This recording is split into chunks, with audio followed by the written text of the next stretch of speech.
প্রিয় দর্শক, আসসালামু আলাইকুম ওয়া রাহমাতুল্লাহি ওয়া বারাকাতুহু। ইন্নাল হামদালিল্লাহ ওয়াস সালাতু ওয়াস সালামু আলা রাসূলিল্লাহ। আম্মা বা'দ, ফাউযু বিল্লাহি মিনাশ শাইতানির রাজীম। বিসমিল্লাহির রাহমানির রাহিম। যালিকাল কিতাবু লা রাইবা ফীহি হুদাল লিল মুত্তাকিন। সাদাকাল্লাহুল আযীম। দূরের কাছের দেশের ও প্রবাসীর যারা যেখান থেকে যুক্ত হয়েছেন RTVর নিয়মিত আয়োজন প্রাণ নিবেদিত প্রশ্ন করুন অনুষ্ঠানে আপনাদের আন্তরিক মোবারকবাদ জানাচ্ছি। আমি আব্দুল লতিফ সোহাগ গাজী।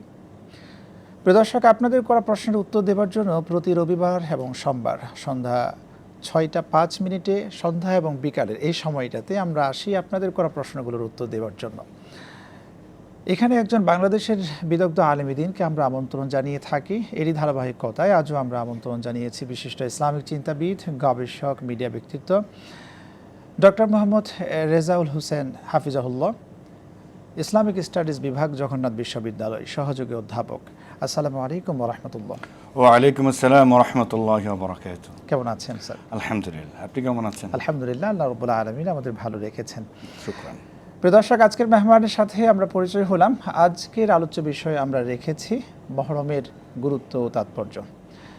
মহরম মাসটিকে কেন্দ্র করে নানা ধরনের ইতিহাসের আমরা বক্তব্য পেয়ে থাকি। এই মাসে একজন মুমিন কিভাবে ইবাদত বন্দেগীর সাথে লিপ্ত থাকবেন এবং এই মাস থেকে নানা ধরনের শিক্ষা রয়েছে, সেই শিক্ষাগুলো কি, এই সংক্রান্ত বিষয়টির উপর প্রশ্ন রাখুন এবং একই সাথে টিভি স্ক্রিনে দেখানো নম্বরে ফোন করুন, প্রশ্ন করুন।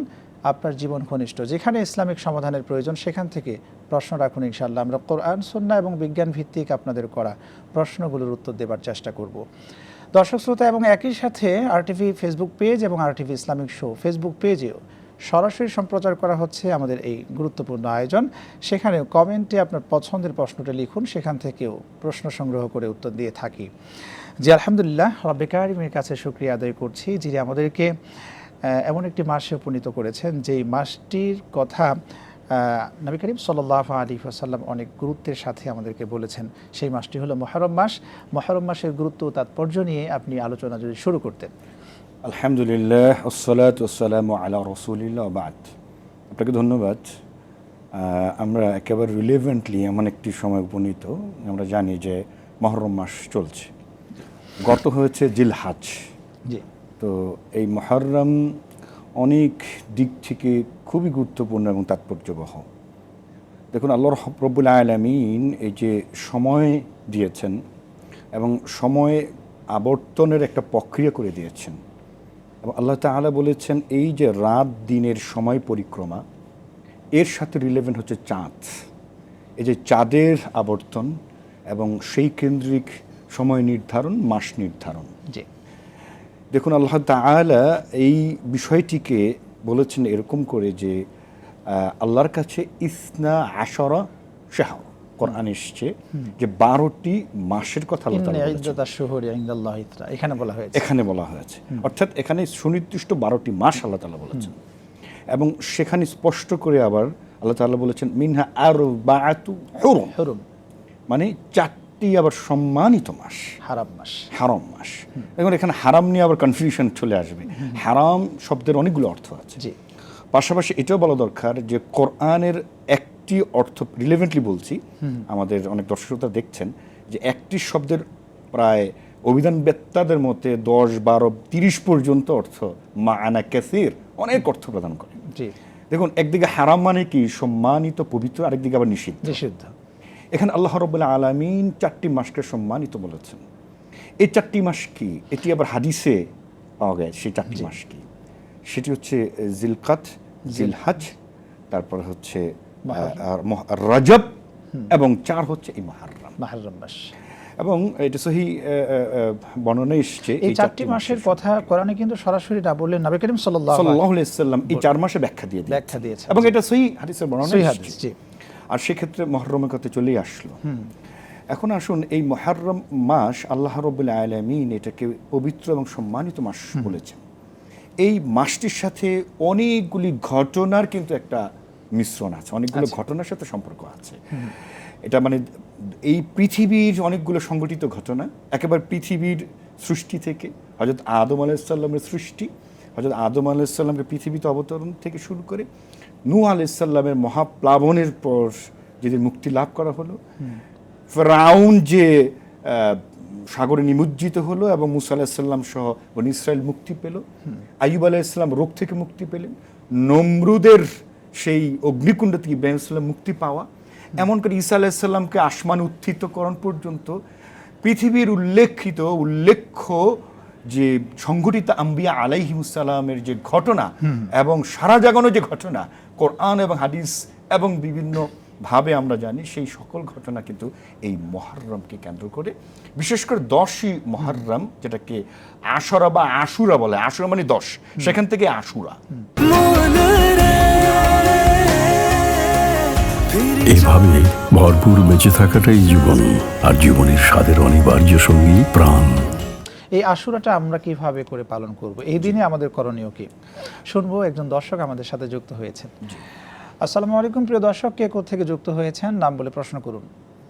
ওয়ালাইকুম আসসালাম ওয়া রাহমাতুল্লাহ। আমি আসিফ, আমি আপনাদের নিয়মিত দর্শক। আর আমি আপনাদের জি, প্রশ্ন করুন।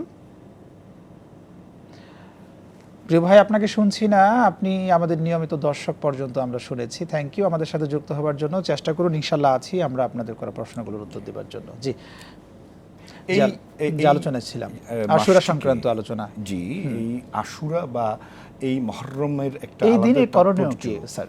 জি, শুধু এই আশুরা বা এই দিন না, এই পুরো মাসটিকে নিয়ে আমরা বলবো। এই মাসটিকে আল্লাহ রাসূল সাল্লাল্লাহু আলাইহি সাল্লাম হাদিসে শাহরুল্লাহ বলেছেন, এবং বলেছেন যে রমাদানের পর মানে রোজা রাখার দিক থেকে সবচেয়ে বেশি তাৎপর্যবহ এবং সম্মানিত এবং সওয়াবের মাস হচ্ছে এই মুহররম বা'দা রমাদান। এটাকে বলা হয়। এই মাসে কি নবী করিম সাল্লাল্লাহু আলাইহি ওয়াসাল্লাম রোজা রেখেছিলেন? আল্লাহ রাসূল সাল্লাল্লাহু আলাইহি ওয়াসাল্লাম রোজা রেখেছেন, এবং তার আগে একটু বলে নেই, এটার পটভূমি আছে, এটা প্রেক্ষাপট আছে। সেটি হচ্ছে জাহেলি যুগেও কিন্তু এই মুহররম, বিশেষ করে এই মুহররমের 10 তারিখকে তারা উদযাপন করত, রোজা রাখত। এবং আল্লাহ এমনকি কাবা শরীফ গিলাফ পরিবর্তন ডেটটিও ছিল জাহেলি যুগে এই 10ই মুহররম, যেটা এখনো আমরা দেখতে পাই, এবং সেটার সিলসিলা ধারাবাহিক তারতিব বজায় রাখা হয়েছে। এবার আসুন, রাসূল সাল্লাল্লাহু আলাইহি ওয়াসাল্লাম মদিনায় যখন হিজরত করলেন, ইহুদি সম্প্রদায় দেখা যাচ্ছে যে তারা এই আশুরার অর্থাৎ মুহররমের 10 তারিখে তারা রোজা পালন করত। আল্লাহ রাসূল সাল্লাল্লাহু আলাইহি ওয়াসাল্লাম জিজ্ঞাসা করলেন তাদেরকে, তোমরা এই দিন কি করছো, মানে কেন রোজা রাখছো? তখন তারা উত্তর দিচ্ছিল, ইয়া রাসূলুল্লাহ, আমরা মূলত মুসা আলাইহিস সালামের শরণার্থে, তিনি যে ফেরাউনের কবল থেকে এই বনী ইসরাইল জাতি মুক্তি লাভ করেছিল, সেই দিনটাকে উদযাপনের জন্য এবং সেটাকে গুরুত্বের জন্য, সওয়াবের জন্য আমরা এই দিন রোজা রাখি। তখন আল্লাহ রাসূল সাল্লাল্লাহু আলাইহি ওয়াসাল্লাম বলছেন যে আমরা তো মানে নাহনু আহাক্কু ওয়া আউলা, মানে আল্লাহ রাসূল বলছে যে আমরা মুসা আলাইহিস সালাম অনুসরণের দিক থেকে, মানে মুহাম্মদ এবং উম্মতে মুহাম্মাদি তোমাদের চেয়ে বেশি অগ্রগণ্য। অর্থাৎ আল্লাহ রাসূল বলছিলেন যে আমরা মুসা আলাইহিস সালাম বেশি অনুসরণ করি। এই জন্য আল্লাহ রাসূল সাল্লাল্লাহু আলাইহি ওয়াসাল্লাম এই দিনটিকে উম্মার জন্য বললেন যে তোমরা রোজা রাখো, তোমরা এই 10ই মুহররমকে রোজা রাখো। তবে এখানে একটি বিষয় আছে, সেটি হচ্ছে যে আব্দুল্লাহ ইবনে আব্বাস রাদিয়াল্লাহু তাআলা বর্ণনা যে এই দিন আল্লাহ রাসূল সাল্লাল্লাহু আলাইহি ওয়াসাল্লাম রোজা রাখতেন। সাহাবা আজমাইন এসে জিজ্ঞাসা করলেন, ইয়া রাসূলুল্লাহ, আমরা তো সাল্লাল্লাহু আলাইহি ওয়াসাল্লাম এই আশুরার এই দিন অর্থাৎ মুহররমের 10 তারিখ রোজা রাখছি, তো এই দিনটি ইহুদিরা রোজা রাখছে। তখন আল্লাহ রাসূল সাল্লাল্লাহু আলাইহি ওয়াসাল্লাম ঘোষণা দিলেন যে আগামী বছর আমরা 9ই মুহররম রোজা রাখবো। আচ্ছা, কিন্তু তার আগেই আল্লাহ রাসূল সাল্লাল্লাহু আলাইহি ওয়াসাল্লাম দুনিয়া থেকে ইন্তেকাল করেছিলেন, ওফাত করেছিলেন। কিন্তু যেহেতু আল্লাহ রাসূল বলেছেন যে আগামী বছর যদি আমি বেঁচে থাকি বা আল্লাহ রাসূল যদি বেঁচে থাকতেন, তাহলে তিনি 9ই মুহররম এবং 10ই মুহররম রোজা রাখতেন। তাহলে আমরা রোজাটা রাখবো 9ই মুহররম। এর পাশাপাশি এবার আসুন ইসলামী স্কলারদের এখানে বক্তব্য। আচ্ছা, সেটি হচ্ছে যে আব্দুল্লাহ ইবনে আব্বাসের বর্ণনা এসেছে, তিনি বলেছেন যে সুমুত তিসা, তোমরা 9 তারিখ রোজা রাখো। খালিফুল ইয়াহুদ, এটা ইহুদকে ডিফারেন্সিয়েট করে, মানে ইহুদিরা যে শুধু 10 তারিখ রাখে সেটাকে ডিফারেন্সিয়েট করার জন্য 9 রাখো। কিন্তু আধুনিক সকল ওলামা এবং ফোকাহা এবং স্কলারগণ শহর অনেকেই বলেছেন যে 9, 10 এবং 11 এই 3 দিন যদি আমরা রোজা পালন করি তাহলে সবচেয়ে বেশি উত্তম হবে, ভালো হবে। তো এই জন্য এই দিনেও যখন আমরা দেখেছি নবী করিম সাল্লাল্লাহু আলাইহি ওয়াসাল্লামের নাতি শাহাদাত বরণ করেছেন, এই দিনটাতে কি সেটা 10ই মুহররম, 10ই মুহররম সেই সংক্রান্ত যদি আপনি এইটি বলতেন। আমরা অনেকেই বেশি রিলেট করে ফেলছি, মানে একটি ঘটনাকে কেন্দ্রিক কিন্তু মুহররমকে আমরা রিলেট করে ফেলছি। মানুষ এগুলো জানতে চায়। জানতে চাই যে আমরা 10ই মুহররম বা এই আশুরা বলতে কারবালার সেই ঘটনাকেই বুঝে থাকি। হ্যাঁ। এবং এটাই আমাদের বহুল প্রসিদ্ধ একটা কথা। অথচ আমরা বললাম যে এই দিনের সাথে বা এই 10 বছর অনেক ঘটনা, পৃথিবী সৃষ্টির শুরু থেকে বহু কিছু উল্লেখযোগ্য এটার সাথে জড়িত। এবার আসেন এই যে কারবালার প্রান্তরে যে এই বিয়োগান্তক, এই যে একটা হৃদয় বিদারক এই যে ঘটনা, এটা আমাদের বিশ্ব মুসলিম উম্মাহকে নাড়া দিয়েছে। এই কারণে আমরা এটা চির জাগরুক হিসাবে এই 10ই মুহররম এবং এই আশুরাকে বলে থাকি। আপনার কাছে আসবো, ফিরে একটা বিরতি নিয়ে আসি, অসাধারণ আলোচনা শুনছি। প্রিয় দর্শক, আপনারা দেখছেন RTVর নিয়মিত আয়োজন প্রাণ নিবেদিত প্রশ্ন করুন অনুষ্ঠান। সময় হয়ে গেল একটি বিরতি নেবার, আমাদের সঙ্গেই থাকুন, ফিরছি একটু পরে ইনশাআল্লাহ।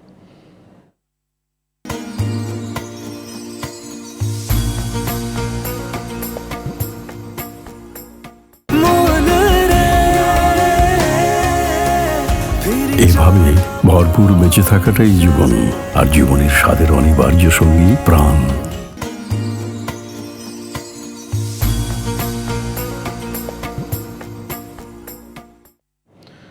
প্রিয় দর্শক, বিরতির পর ফিরে এলাম আপনাদের প্রিয় অনুষ্ঠানে। আপনারা দেখছেন RTVর নিয়মিত আয়োজন প্রাণ নিবেদিত প্রশ্ন করুন অনুষ্ঠান। বিরতির পর যখন ফিরলাম, একজন দর্শক আমাদের সাথে যুক্ত হয়েছেন। আসসালামু আলাইকুম ওয়া রাহমাতুল্লাহ। প্রিয় দর্শক, কে কোথা থেকে যুক্ত হয়েছেন নাম বলে প্রশ্ন করুন। আসসালামু আলাইকুম। আসসালামু আলাইকুম দর্শক, কথা বলুন। দুঃখিত, লাইনটি কেটে গিয়েছে। জি, যে জায়গায় আলোচনায় আমরা ছিলাম, আমরা হচ্ছে মূলত নবী করিম সাল্লাল্লাহু আলাইহি ওয়াসাল্লামের বংশ থেকে একজন নক্ষত্র সেদিন বিদায় নিয়েছেন। আমরা বলছি হযরত হুসাইন রাদিয়াল্লাহু আনহু, তার কথা বলছিলাম। এবং একই সাথে আমরা বলতে চাই যে তাজিয়া মিছিল এই মাসকে কেন্দ্র করে মূলত করা হয়। এই বিষয়টি সম্পর্কে আসবো, দর্শক যুক্ত হয়েছেন আমাদের সাথে ইনশাআল্লাহ। আসসালামু আলাইকুম প্রিয় দর্শক, কে কোথা থেকে যুক্ত হয়েছেন নাম বলে প্রশ্ন করুন।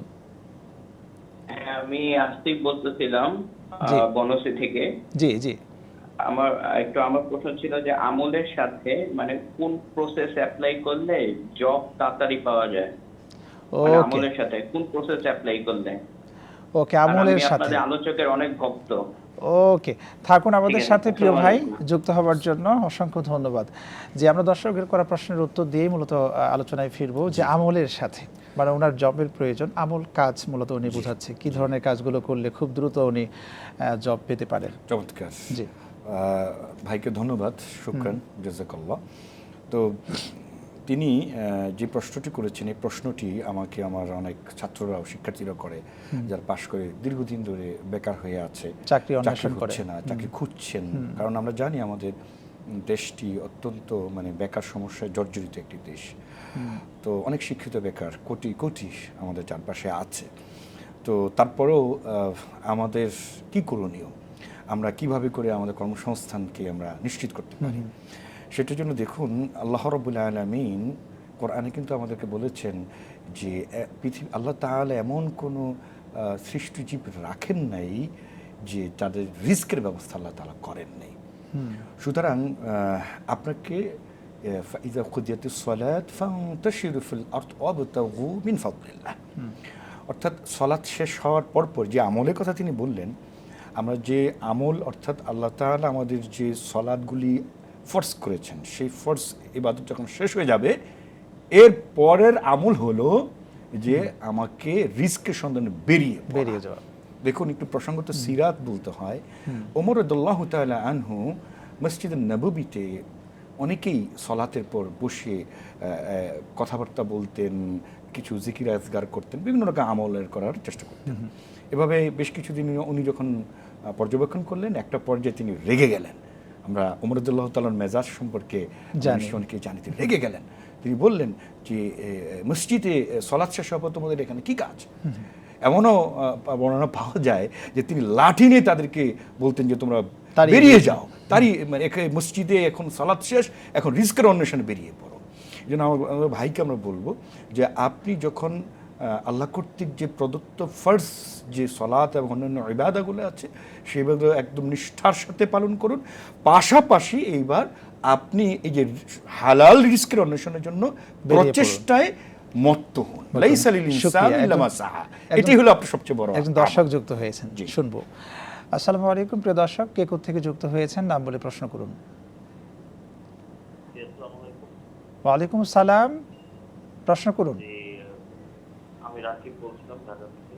জি আমার একটা প্রশ্ন আছে, সেই প্রশ্নটি জি। হচ্ছে যে রাসূল পাকের জামানায় আমরা অনেক কিছুই দেখেছি, এর মধ্যে উল্লেখযোগ্য একটি ঘটনা হচ্ছে যে বিবাহের যে প্রথা, যেমন বিবি খাদিজার ক্ষেত্রে যেটা হয়েছিল যে রাসূল পাকের সাথে ওনার বয়সের যে একটা ব্যবধান ছিল, তো সেই বিষয়টি আমরা যদি এখনকার জামানা অনুযায়ী দেখি, তাহলে কি আমরা কি সামাজিক ভাবে বা সামাজিক দৃষ্টিতে সেই জিনিসটি বিচার করবো, নাকি রাসূল পাকের সুন্নাহ অনুযায়ী যে আমার মনের দিক থেকে যে ইচ্ছা বা চাওয়া পাওয়া, সেটাকে আমি প্রাধান্য দিয়ে আমি বিবাহ করব?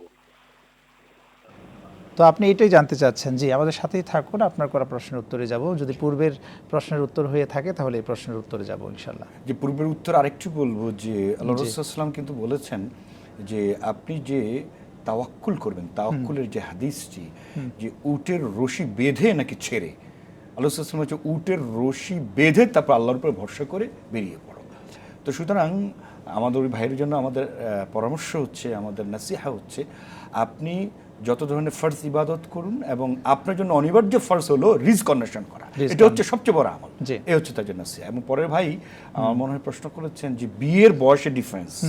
রাসূল সাল্লাল্লাহু আলাইহি ওয়াসাল্লামের সময় যে অনেক বয়স এবং বিধবা নারীদের ক্ষেত্রেও এখানে বিষয়টা চলে আসে, তাদেরকেও কিন্তু বিবাহের বিষয়টা ছিল। এই জামানায় যখন আমরা তাদেরকে নিয়ে চিন্তা করি, জি। একটা যুবক যদি ওইরকম একটা মেয়েকে বিয়ে করার চিন্তা করে, জি। তাহলে দেখবেন সমাজ তাকে ছোট হতে হয়, জি। হেই হতে হয়, নানা ধরনের বিষয় আসে। জি।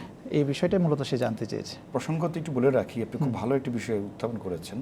আল্লাহ রাসূল সাল্লাল্লাহু আলাইহি ওয়াসাল্লাম আম্মা জান খাদিজা রাদিয়াল্লাহু আনহার যে বয়সের ডিফারেন্স, এটাই মনে হয় প্রথমত একটু ইঙ্গিত করেছেন। আমরা সিরাতের এবং অন্যান্য যে বর্ণনা একেবারে অথেন্টিক যেটা পাই, আমরা অনেকেই জানি যে আম্মা জান খাদিজা রাদিয়াল্লাহু আনহার বয়স তখন 40-এর কোটায়, আল্লাহ রাসূল সাল্লাল্লাহু আলাইহি ওয়াসাল্লাম বয়স ছিল 25-এর মতো।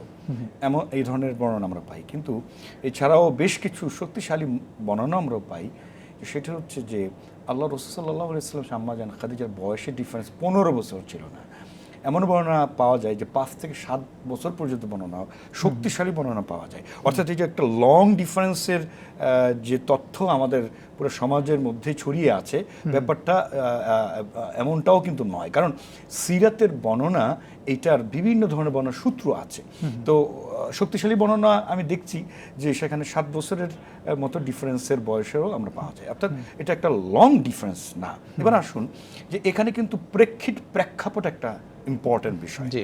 অর্থাৎ যার সাথে আমার বিয়ে হচ্ছে বা যার সাথে বিয়ে হবে, তার ঘটনা, তার ব্যাকগ্রাউন্ড, তার সাথে ব্যাকগ্রাউন্ডের, তার ফ্যামিলি ব্যাকগ্রাউন্ডের ব্যাপার আছে, এবং পরিবেশ, পারিবারিক সম্মতিতে। দেখুন আল্লাহ রাসূল সাল্লাল্লাহু আলাইহি ওয়াসাল্লামের যে বিয়ে, এটা কিন্তু আল্লাহ রাসূল সাল্লাল্লাহু আলাইহি ওয়াসাল্লামের যে অভিভাবক চাচা আবু তালেবের অভিভাবকত্বে কিন্তু এটা সংগঠিত হয়েছে। অর্থাৎ পরিবারের অনাপত্তিতে বা আপত্তিতে পরিবারের মানা করেছে, অর্থাৎ তাদের বিরুদ্ধে যে ব্যাপারটা এমন নয়, তাদের সম্মতি নিয়েই কিন্তু পারিবারিক আনুষ্ঠানিকতা, সামাজিকতার মধ্যে মাধ্যমে বিয়েটা ঘটেছিল। আপনার কাছে ফিরবো, ওস্তাদ একজন দর্শক যুক্ত হয়েছেন। আসসালামু আলাইকুম প্রিয় দর্শক, কে কোত্থেকে যুক্ত হয়েছেন প্রশ্ন করুন। আসসালামু আলাইকুম, আপনাকে শুনছি একেবারে কম, ফোনটা কাছে নিয়ে প্রশ্ন করুন। জীবনের সফলতা ইসলাম কি বলে? জীবনে সফলতা পেতে হলে ইসলাম কি বলেছে? সম্ভবত এই ধরনের প্রশ্ন করেছেন। জি, থাকুন আমাদের সাথে প্রিয় বোন। জি, যদি পূর্বের প্রশ্নের উত্তর হয়ে যায়। পূর্বের প্রশ্নের উত্তর হচ্ছে যে দেখুন, বিয়ের যে বয়সের ডিফারেন্স, সেটা রাসূল সাল্লাল্লাহু আলাইহি ওয়াসাল্লাম এবং সাহাবা আজমাইনদের যে বিয়ের যে বিষয়গুলি, সেটির প্রেক্ষাপট আর আজকের আমাদের সমাজের বাস্তবতা সবগুলো একসাথে মেলালে চলবে না। কারণ আল্লাহ রাসূল সাল্লাল্লাহু আলাইহি ওয়াসাল্লাম এবং সাহাবা আজমাইন অনেক বিধবা নারী যারা তার স্বামী জিহাদ করতে যে শহীদ হয়েছেন, তিনি নিরুপায় অসহায় অবস্থায় আছেন, এ ধরনের ঘটনার ক্ষেত্রে, আরও বিভিন্ন ঘটনার ক্ষেত্রে পরিপ্রেক্ষিতে বিষয়গুলো ঘটেছিল। এটি একটি। এখন সেই হিসেবে আমরা শুধুমাত্র এটাকেই সুন্নাহ হিসেবে যদি আমাদের দৃষ্টিকোণ দেখাই যে বেশি বয়স সিনিয়র কাউকে বিয়ে করে, এটা আল্লাহ রসুলের সুন্নাহ। একদিকে যেরকম আল্লাহ রসুল ইসলাম সিনিয়রের সাথে বিবাহ আবদ্ধ হয়েছেন, আবার অনেক বয়সের জুনিয়র সেখানে বিবাহ আবদ্ধ হয়েছেন। সেটা হচ্ছে কনটেক্সট বা যে পরিপ্রেক্ষিত, ইভেন্ট বেসড। সুতরাং আমাদের সময় সিচুয়েশন অনুযায়ী আমাদেরকে সেটা করতে হবে, আমাদের সেটাও কিন্তু লক্ষ্য রাখতে হবে। এই উত্তরটা আমরা পেয়েছি। এরপরে যে বোন জানতে চাইলেন যে জীবনের সফলতার কথাই কিন্তু ইসলাম বলে। ইসলাম একজন মুমিনের সার্বিক সফলতার কথা বলে, এবং এই সার্বিক সফলতা, চূড়ান্ত সফলতা শুধুমাত্র ইহলৌকিক নয়। ইসলাম ইহলৌকিক এবং পারলৌকিক দুটের সফলতার কথা বলে। কারণ দেখুন, আমাদেরকে আল্লাহ রাব্বুল আলামিন এই যে পার্থিব সৌন্দর্য সফলতা এবং পরলৌকিক সৌন্দর্য সফলতার কামনার জন্য দোয়াও শিখিয়ে দিয়েছেন। রব্বানা আতিনা ফিদ দুনিয়া হাসানা। নিশ্চয়ই আমার বোন এই দোয়াটি জানেন এবং পড়েন। এর অর্থটা কি? যে ইয়া রব, আপনি আমাদেরকে এই ইহলৌকিক যে সৌন্দর্য সফলতা সেটাও দেন, পাশাপাশি পারলৌকিক। আমরা পৃথিবীতে অনেক সফলতা অর্জন করলাম, আমরা আমাদের কাঙ্ক্ষিত লক্ষ্যে পৌঁছালাম, কিন্তু চিরস্থায়ী অবিনশ্বর যে শাশ্বত জীবন, পরলৌকিক জীবন, সেই জীবনে যদি আমি ব্যর্থ হয়ে যাই, এই দুনিয়ার জীবনে যদি আমি বিলনিয়ার হই, ইলন মাস্ক হই, এরকম ট্রিলনিয়ার হই, কিন্তু পরকালীন জীবনে যদি আল্লাহ আমাকে জাহান্নাম দিয়ে দেন, না আউযুবিল্লাহ, তাহলে আমাদের কোন এই সফলতা বৃথা, নিষ্ফল। সুতরাং আমাদেরকে পারলৌকিক সফলতা সহ ইহলৌকিক সফলতা, দুই জাহানেরই উভয় জগতের সফলতার কথা ইসলাম আমাদেরকে বলেছে। এখানে দুইটি কথা আপনি বললেন যে রব্বানা আতিনা ফিদ দুনিয়া হাসানা, আগে দুনিয়ার কথা বলা হয়েছে, অবশ্যই দুনিয়ার কথা। কিন্তু সাধারণ মানুষ কিন্তু দুনিয়াটার বিষয় সম্পর্কে তেমন একটা ধারণা রাখে না। তার মানে দুনিয়ার কল্যাণটা আগে আমাদের অবশ্যই প্রয়োজন আছে। দুনিয়ার একটুখানি বলে রাখি, দুনিয়ার কল্যাণ বলতে আমরা অনেকে শুধুমাত্র এটাই বুঝি যে আমাকে সম্পদশালী বিত্তবান হয়ে যাওয়া, এমনটা না। কিন্তু দুনিয়ার কল্যাণ হলো যে আমি সর্বাঙ্গীন কল্যাণের সাথে থাকা। অর্থাৎ আপনি যদি ছোট একটা চাকরিও করেন, আপনি কিন্তু দুনিয়ার কল্যাণের সাথে থাকতে পারেন। আপনি যদি মাঝারি কোনো ধরনের উপার্জনের সাথে, সেটাও দুনিয়ার কল্যাণের সাথে থাকতে পারতেন। অর্থাৎ দুনিয়ার কল্যাণ অর্থাৎ বিত্তবান হওয়া না। আপনি সম্মানের দিক থেকেও যদি আপনি অনেক সম্মানিত এবং আপনি যদি শ্রদ্ধেয় ব্যক্তি হয়ে থাকেন, আপনি যদি একটা ডিগনিফাইড পারসন হয়ে থাকেন সোসাইটিতে, সেটাও কিন্তু আপনার দুনিয়ার কল্যাণ এবং সফলতা। এটা ডিপেন্ড করে আসলে প্রত্যেকটা মানুষের চিন্তা ভাবনা, দৃষ্টিভঙ্গির উপরে। সুতরাং দুনিয়ার সফলতা এবং আখিরাতের সফলতা, এটাই হবে মুমিনের একমাত্র কাম্য, এবং ইসলাম আমাদেরকে সেটাই কিন্তু শিখায়। জি, আলোচনায় আমরা ফিরি। আজকের আলোচনার বিষয় ছিল যে মুহররমের গুরুত্ব ও তাৎপর্য। এই মাসটিতে আর কি কি ধরনের কাজগুলো আমরা করব? যে আপনি যেটি বলছিলেন, প্রশ্ন উত্তরটি আমি শেষ করতে পারিনি, যে বিভিন্ন ধরনের মিছিল, তাজিয়া, ইত্তকার আমরা এই দিন আমরা দেখে থাকি। হ্যাঁ, এই তাজিয়ার বিষয়গুলো শুনবো আপনার কাছে ইনশাআল্লাহ। একটা বিরতি নিয়ে আসি ইনশাআল্লাহ। জি, প্রিয় দর্শক, আপনারা দেখছেন আর টিভির নিয়মিত আয়োজন প্রাণ নিবেদিত প্রশ্ন করুন অনুষ্ঠান। সময় হয়ে গেল আর একটি বিরতি নেবার। আমাদের সঙ্গেই থাকুন, ফিরছে একটু পরে ইনশাআল্লাহ।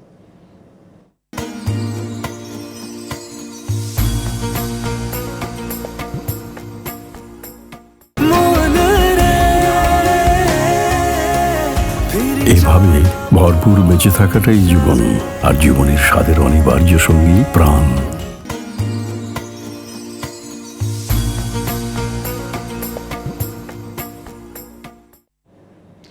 প্রিয় দর্শক, বিরতির পর ফিরে এলাম আপনাদের প্রিয় অনুষ্ঠানে। আপনারা দেখছেন আর টিভির নিয়মিত আয়োজন প্রাণ নিবেদিত প্রশ্ন করুন অনুষ্ঠান। আজকের অনুষ্ঠানের আলোচ্য বিষয় আমরা রেখেছি মুহররম মাসের গুরুত্ব ও তাৎপর্য। এই বিষয়ে আলোচনা করছেন ডক্টর মোহাম্মদ রেজাউল হোসেন হাফিজাহুল্লাহ। যে উস্তাদ, আজকের আলোচ্য বিষয় আমরা রেখেছি যে মুহররম মাসের গুরুত্ব ও তাৎপর্য। মুহররম মাসের আমাদের সমাজে একটা প্রচলিত প্রথা রয়েছে, ধারণা রয়েছে, যদিও আমরা বলছি এটা প্রচলিত ইসলামের দৃষ্টিভঙ্গি, কিন্তু অনেকে এটা প্রকৃতপক্ষেই পালন করছেন। সেটা হচ্ছে তাজিয়া মিছিল। তাজিয়া মিছিলের মাধ্যমে এমনভাবে নিজেকে আঘাত করে রক্তাক্ত করা হয়। ইসলামের দৃষ্টিভঙ্গি কি? জি, একটি সুনির্দিষ্ট সম্প্রদায়কে আমরা প্রতি বছরই দেখি যে একটা ঘটা করে এই ধরনের আয়োজন করে থাকে। অনেকে আবার সেখানে দর্শনার্থী হিসেবে বিভিন্নভাবে যুক্ত হয়ে থাকেন। তো এই প্রসঙ্গে আমরা বলবো যে এই জাতীয় কাজ করা যাবে না। ইসলাম এটাকে, শরিয়া এটাকে হারাম করেছে। দেখুন, ওই আয়াতের মধ্যে আল্লাহ তাআলা কোরআনে বলেছেন, ফালা তাজলিমু ফিহিন্না আনফুসাকুম, তোমরা এই মাসগুলোতে কোনো ধরনের জুলম করো না। জুলম মানে হচ্ছে, জুলম এটা কিন্তু ব্যাপক একটা শব্দ, অর্থবোধক শব্দ। এটা একটা কম্প্রিহেন্সিভ মিনিংফুল ওয়ার্ড, যেটাকে ইংরেজিতে বলা হয়, অর্থাৎ ব্যাপক অর্থে ব্যবহৃত হয়। জুলমের অর্থ অন্ধকার, জুলমের অর্থ ফিতনা, জুলমের উপর কারোর উপর অত্যাচার করা, জুলমের উপর অর্থ হলো কারো বেইনসাফি করা, ইত্যাদি সব কিছু। এমনকি আমি যদি রাস্তায় যদি একটি পাথর বা ইটও যদি রেখে যায় কারো কষ্ট হয়, এটাও জুলম। এটাও জুলুম। তো সুতরাং প্রেক্ষাপট অনুযায়ী জুলুম। প্রেক্ষাপট অনুযায়ী জুলম। সুতরাং এই কাজগুলি যারা করেন ইসলামের নামে, তো এটা কিন্তু প্রকারান্ত জুলম করা হয়। মানুষের এই যে রাস্তাঘাট আমরা দেখি যে একেবারে জ্যাম বাঁধিয়ে ফেলা হয়, তারপর কাউকে নিজেকে আঘাত করে রক্তাক্ত করা হয়, এই জাতীয় অনেক ধরনের কার্যক্রম আমরা দেখি। এটা ইসলাম কখনো আমাদেরকে অ্যালাউ করে না। আল্লাহ তাআলা স্পষ্ট বলেছেন এই মাসগুলিকে সম্মানের সাথে যেন আমরা, আল্লাহ রাসূল সাল্লাল্লাহু আলাইহি ওয়াসাল্লাম হাদিসে যেখানে বলেছে রোজা পালন করার জন্য আল্লাহর শুকরিয়া দেন, এবং স্পেশালি কিন্তু আল্লাহ রাসূল সাল্লাল্লাহু আলাইহি ওয়াসাল্লাম তাওবার কথা বলেছেন, এবং হাদিসে রাসূল সাল্লাল্লাহু আলাইহি ওয়াসাল্লাম বলেছেন যে এই মুহররম মাসে পূর্বেকার যারা তাওবা করতো তাদের তাওবা কবুল হয়েছিল। সুতরাং এই মাসে আমাদের রোজার পাশাপাশি আরেকটি আমল হলো বেশি বেশি তাওবা ইস্তেগফার করা, কিন্তু এইসব কাজ করা না। এই সব কাজগুলোই কিন্তু আমাদের সমাজে প্রতিষ্ঠিত। আপনি যে কথাগুলো তখন থেকে বলছেন মূলত হচ্ছে সেইগুলোই শিক্ষা, সেখান থেকে আমাদের শিক্ষা নিতে হবে। অর্থাৎ আমাদের এখানে উনি শাহাদাত বরণ করেছেন, কি কারণে বরণ করেছেন সেখান থেকে আমরা শিক্ষা নিচ্ছি। ইমাম হুসাইন রাদিয়াল্লাহু তাআলা আনহুর অন্যায়ের সাথে আপোষ করেননি। ওই যে কারবালা প্রান্তরে এই যে ঘটনাটি দেখুন, ইয়েজিদের সাথে যে তার যে ওবায়দুল ইবনে জিয়াদ সেনাপতি যে আক্রমণটা চালালো, একেবারে ইমাম হুসাইন রাদিয়াল্লাহু তাআলা পরিবারের একেবারে সবাইকে একবার নৃশংসভাবে শহীদ করে দেওয়া হলো। ইমাম হুসাইন রাদিয়াল্লাহু তাআলার লক্ষ্য কি মসনদ ছিল? তিনি কি খলিফা হতে চেয়েছিলেন? না, সেখানে এই যে শাসকদের যে অত্যাচার, তাদের যে নির্যাতন, তাদের যে জুলম, তাদের যে অন্যায় বেইনসাফ, এই বেইনসাফের বিরুদ্ধে ইনসাফের লড়াই তিনি করেছেন, ইনসাফের জন্য শহীদ হয়ে গেছেন, মাথা নত করেননি। সবচেয়ে গুরুত্বপূর্ণ মেসেজ আমাদের জন্য, অর্থাৎ তাকে যে বায়াত করার জন্য। দেখুন এখানে একটু প্রসঙ্গত বলতে হয়, যখন মুআবিয়া রাদিয়াল্লাহু তাআলা আনহুর পর যে তার ছেলে মানে ইয়াজিদ যখন উমাইয়া শাসক হিসেবে তারা যে খলিফায় খেলাফত অধিষ্ঠিত হলো, এবং এই উমাইয়া শাসন খোলাফা রাশেদার পর বলা চলে যে প্রায় 90 বছর পর্যন্ত কিন্তু এই শাসন ব্যবস্থা চলেছিল। এই শাসন ব্যবস্থার একেবারে দ্বিতীয়ার্ধে, অর্থাৎ মুআবিয়া রাদিয়াল্লাহু তাআলা পরপরই তার ছেলে ইয়াজিদ সেই মানে শাসন ক্ষমতা অধিষ্ঠিত হলো, এবং সিরিয়ার দামেশকে সেখানে কি হলো আপনার রাজধানী স্থানান্তরিত হলো কুফা থেকে। তো দেখুন এখানে একটা বিশাল রাজনৈতিক একটা বিষয় আছে ঐতিহাসিকভাবে, সেটি হলো যে এখানে উমাইয়া যারা তাদের প্রাধান্য। অর্থাৎ আপনি জানেন যে আরবের দুটি বংশ বনু হাশিম বনু উমাইয়া, এটা কিন্তু জাহালাত ইসলামের পূর্বযুগ থেকেই তাদের মধ্যে একটা গোত্রীয় দ্বন্দ্ব ছিল। আল্লাহ রাসূল সাল্লাল্লাহু আলাইহি ওয়াসাল্লাম আবির্ভাবের পর এই দ্বন্দ্ব কৌলীন্যতা সব একেবারে উৎপাটিত হয়েছিল, কিন্তু খোলাফা রাশেদার পর যেন আস্তে আস্তে সেই ধারাবাহিকতায় কিন্তু ইয়াজিদ এবং তার বায়াতকে তিনি জানতে পেরেছিলেন যে মদিনা কেন্দ্রিক ইমাম হুসাইন রাদিয়াল্লাহু তাআলা আনহু সহ শীর্ষ আব্দুল ইবনে ওমর সহ আরও শীর্ষ বহু সাহাবী যারা তার বায়াত গ্রহণ করেননি। এই যে বায়াত না গ্রহণ করা, আর বিশেষ করে ইমাম হুসাইন রাদিয়াল্লাহু তাআলা আনহু তার বায়াত না গ্রহণ করা এবং বায়াত না করা, এটা ইয়াজিদের জন্য অনেক বড় একটা ঝুঁকিপূর্ণ ছিল সিরাতের থেকে আমরা যেটা জানি, এবং সেটাকে মূলোৎপাটনের জন্যই কিন্তু এই ঘটনাটি। এবং এখানে বলতে হয় শুধু তাই নয় যে এই যে এটি বলা চলে যে 61 হিজরির পরবর্তীতে 63 হিজরি, দেখুন 61 হিজরিতে এই কারবালা ঘটনাটি ঘটে, মানে 681, এবং ঠিক তার 2 বছর পরেই একটু বলতে হয় যেটি হচ্ছে 63 হিজরি 683 খ্রিস্টাব্দে, সেই সময় কিন্তু হাররাত ওয়াকিয়া নামে একটি যুদ্ধ সংগঠিত হয়, যেটি সিরাত থেকে আমরা জানি যেটা ইয়াজিদের মসনদ থেকে, সেই নেতৃত্ব থেকে, যেটা মদিনা সরাসরি আক্রমণ এবং 27,000 সৈন্য যারা পদাতিক এবং একেবারে ঘোড়া সহকারে 27,000 সৈন্য সেখানে অভিযান চালায়, এবং সেই অভিযানে মাত্র সাহাবি এবং তাবি সহ 2,000 তারা বায়াত না গ্রহণ করেনি, এবং তারা কিন্তু প্রতিরোধ করে তোলে এই মদিনাকে সুরক্ষার জন্য, তারা বায়াত গ্রহণ করেনি। অর্থাৎ দেখুন একদিকে হলো 61তে আমরা 60 হিজরিতে দেখি ইয়াজিদ ক্ষমতা আরোহণ করলো, 61তে কারবালা প্রান্তরে এই ঘটনাটি ঘটলো, এবং 63 হিজরিতে আমরা দেখতে পাচ্ছি যে ওই যে ওয়াকিয়া হাররা, যেটা মদিনার ঠিক পূর্বর দিকের একটি জায়গাতে সেই সংঘর্ষ বা সেই যুদ্ধটি ঘটেছিল। তো দেখুন সেখানে কিন্তু হাজার হাজার, এমনও বর্ণনা পাওয়া যাচ্ছে যে 10,000-এর মতো মদিনাবাসী, যার মধ্যে সাহাবী, যার শহীদ মধ্যে হয়েছে। তাবি, তারা শাহাদাত বরণ করেছেন। শাহাদাত বরণ। তাহলে এই ঘটনাটিকে যদি আমরা সিনক্রোনাইজ করি তাহলে আমরা কি দেখতে পাই? সেটা হচ্ছে যে এই যে অন্যায়, যে জুলমের যে ধারাবাহিকতা, বিরুদ্ধে। এর বিরুদ্ধে কিন্তু বিরুদ্ধে সেই ইমাম হুসাইন রাদিয়াল্লাহু তাআলা আনহু শাহাদাত বরণ করেছেন। সেই আদর্শ এবং তার পরবর্তীতে শীর্ষ সাহাবা মদিনাকে সুরক্ষার জন্য যে তারা নিজেদের প্রাণ উৎসর্গ করে দিলেন, তো সেই ঘটনাগুলির সাথে যদি রিলেট করি তাহলে দেখি সবাই ইনসাফের জন্য লড়াই করেছে। অথচ আমরা সেই ইনসাফকে ভুলে গিয়ে আজকে নিজেকে রক্তাক্ত করছি। যদি এরকমটাই হয়, নবী করিম সাল্লাল্লাহু যদি আবেগটা এরকমটাই হয়, নবী করিম সাল্লাল্লাহু আলাইহি ওয়াসাল্লাম যুদ্ধ করতে গিয়ে শাহাদাত দাঁত মোবারক হারাতে শহীদ হয়েছে, করেছেন। জি, তাহলে আমরা তো আমাদের প্রতিটা দাঁত এইভাবে করে তুলে ফেলতে পারি না, এই এটা আবেগ কি ইসলাম এই ধরনের আবেগের কথা বলেছেন? না, এই ধরনের কোনো ইসলাম আবেগ বিবেক নেই। খাটাতে বলেছে। এক্স্যাক্টলি, অর্থাৎ আমাকে তো কোনো ধরনের ক্ষতি করতে পারি না। অর্থাৎ এই যে নিজেকে ক্ষতি করা, নিজের অঙ্গহানি করা, এটা দিয়ে যে আমরা আবেগের মানে আতিশয্য হয়ে মাত্রা অতিরিক্ত সীমা লঙ্ঘন করছি, যে এই কাজটি তো করা যাবে না। লা দরার হলে দরারা, শরিয়াতের বিধান হচ্ছে নিজের চুল পরিমাণ ক্ষতি করা যাবে না এবং অন্যরও কোনো ক্ষতির কারণ হওয়া যাবে না। রাসূলুল্লাহ সাল্লাল্লাহু আলাইহি ওয়াসাল্লাম স্পষ্ট হাদিস। সুতরাং আবেগ দেখাতে যে যদি আমার নিজেদেরকে ক্ষতি করার জন্য এই জাতীয় কর্মকাণ্ড যেগুলো করি, এটা ইসলামের নামে এটা করা এবং ইসলামকে সত্যিকার অর্থে শরিয়াকে একেবারে ডিসকালার করা, শরিয়াকে একেবারে মানে যারা শরিয়া বুঝে না, ইসলাম যারা মুসলিম নন, তাদের কাছে ইসলামের একটা ভুল ব্যাখ্যা, একটা অপব্যাখ্যা, অসৌন্দর্যতা ছড়িয়ে পড়ার নামান্তর আমি বলবো। তো সুতরাং এখান থেকে আমাদেরকে একেবারে স্ট্রিক্টলি আমাদেরকে বিরত থাকতে হবে। আমরা যদি সত্যিকার অর্থে মুমিন হই এবং সত্যি ইমাম হুসাইন রাদিয়াল্লাহু তাআলা রাসূল সাল্লাল্লাহু আলাইহি ওয়াসাল্লামের এই যে বংশকে যদি আমরা আহলে বাইতকে সত্যি যদি ভালোবেসে থাকি, তাহলে এখান থেকে বিরত থাকতে হবে। কারণ আহলে বাইত এবং আল্লাহ রাসূল সাল্লাল্লাহু আলাইহি ওয়াসাল্লাম কোনো জায়গায় এই জাতীয় কোথাও রেফারেন্স আমরা দেখাতে পারবো না আবেগের উদ্দেশ্যে যে এই জাতীয় কর্মকাণ্ড। জি, শুকরিয়া। আল্লাহ যেন হেফাজত করে। সর্বশেষ আজকে জানতে চাই যে আজকে ছিল বাবা দিবস, জি, ইসলামের দৃষ্টিভঙ্গি কি আছে? এই ধরনের দিবস কি আছে ইসলামে? এইভাবে করে আসলে দিবস পালন করার কথা ইসলামে কোথাও নেই। কারণ আমি একদিন শুধু বাবা দিবস তো করবো না, আমার তো বাবা দিবস, মা দিবস, সন্তান দিবস, আরো যা যা দিবস আমরা মনে করে থাকি, সারা বছরই তো আমাদের দিবস। আমরা সব বছর সব দিনই বাবাকে ভালোবাসি, বছর সব দিনই মাকে ভালোবাসি। আল্লাহ যেন কবুল করে। অসংখ্য ধন্যবাদ আপনাকে আমাদের সাথে যুক্ত হওয়ার জন্য। শুকরান, জাযাকাল্লাহ। প্রিয় দর্শক, আপনারা এতক্ষণ দেখলেন আরটিভির নিয়মিত আয়োজন প্রাণ নিবেদিত প্রশ্ন করুন অনুষ্ঠান। আজ এই পর্যন্ত। আগামী পর্ব দেখার আমন্ত্রণ জানিয়ে বিদায় নিচ্ছি। রব্বে কারিম আমাদের ভালো রাখুন, সুস্থ রাখুন, নিরাপদে। আল্লাহ হাফেজ। আসসালামু আলাইকুম ওয়া রাহমাতুল্লাহ।